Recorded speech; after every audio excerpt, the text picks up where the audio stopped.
I don't want to get too emotional, but it's pretty serious, but it has a happy ending. Like over a year ago, a man who was like my second dad, he killed himself. And then a few months later, my parents got a divorce.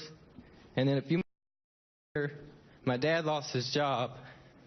And I was in a really dark place for a long time. I was pretty depressed. But I found hope. And I found it in the Lord and in my friends. And now I've found it in my presidential candidate that I support. And I'd really appreciate one of those hugs you've been talking about.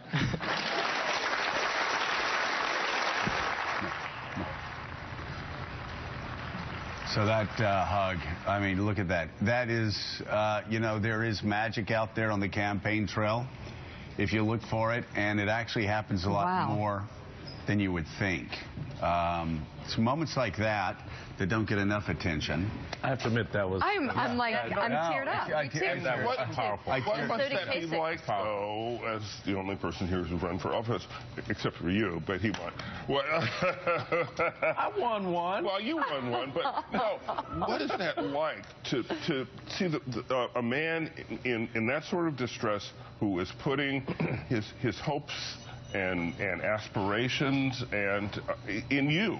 I'll tell you, it made me feel very uncomfortable, but it made me feel a sense of responsibility. And I will tell you, and I've said this to people that were getting into Congress that have asked me, what's it like? I said, let me tell you. I said, I went up there and I was overly ideological. Everything was about cutting taxes, cutting spending, cutting this, cutting that. So we did a lot of incredible things. We balanced the budget for the first time in a generation. We passed welfare. We did all of these big things. Nobody ever stops me in my home district and say, thank you for supporting the flat tax. Thank you for... It's always they come up and they tear up and say, my mom and dad, you won't remember this, but the IRS had been on their farm, their family farm, for 7 years. And it was ruining and you called up the IRS agent and said either throw them in jail or get off their property. And I'll hear that, and then I'll get on a plane. And this is like 15 years later, somebody will say, my mom was down in Peru, and we couldn't get her back up. You called somebody down there at midnight. Yeah. And she was on a plane by 6, and she came. That's what you hear. And that's what's so incredible. You got thinking this great ideological exercise. No, it's helping people like that. Makes such a difference. The ease with which John Kasich had no doubt. He stepped forward totally comfortable with that hug.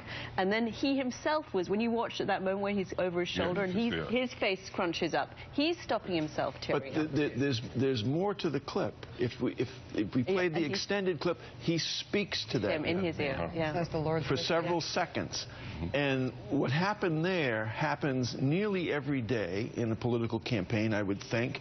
And it's the introduction of the human drama of daily life to the candidate. Some candidates can't hear. Right. Kasich hears, along with other candidates, and how amazing. Think about what you send out on the water, what you toss out on the water, and what comes back to you. John Kasich in Iowa and New Hampshire said, we want a different type of campaign. And he talks about people that come up and hug him, people that are in the shadows of life. This kid got in his car and drove up from Georgia because he wanted a hug.